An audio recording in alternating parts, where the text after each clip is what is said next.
వేస్తున్నాడు. హల్లెలూయా. కీర్తనలు 51వ కీర్తన చదువుకుందాం. మార్చి చదువుకుందాం. కీర్తనలు 51. దేవా, నీ కృప చొప్పున నన్ను కరుణింపుము, నీ వాత్సల్య బాహుల్యము చొప్పున నా అతిక్రమములను తుడిచివేయుము.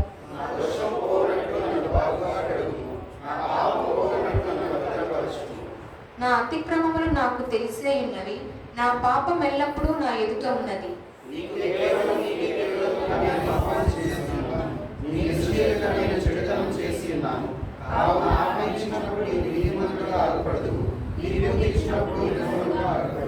నేను పాపములో పుట్టినవాడను, పాపములోనే నా తల్లి నన్ను గర్భమున ధరించెను.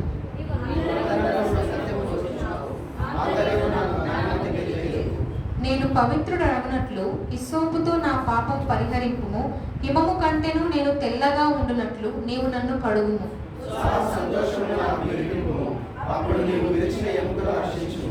నా పాపములకు విముఖుడవు కమ్ము, నా దోషములన్నిటినీ తుడిచివేయు.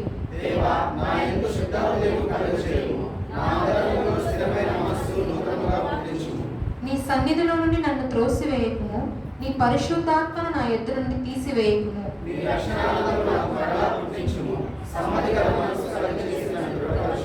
అప్పుడు అతిక్రమము చేయువారికి నీ త్రోవలను బోధించెదను, పాపులను నీ తట్టు తిరుగుదురు.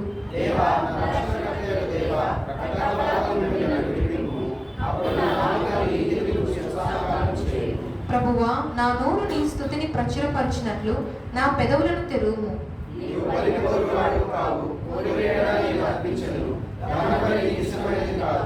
విరిగిన మనస్సే దేవునికి ఇష్టమైన బలులు. దేవా, విరిగి నలిగిన హృదయమును నీవు అలక్ష్యము చేయవు.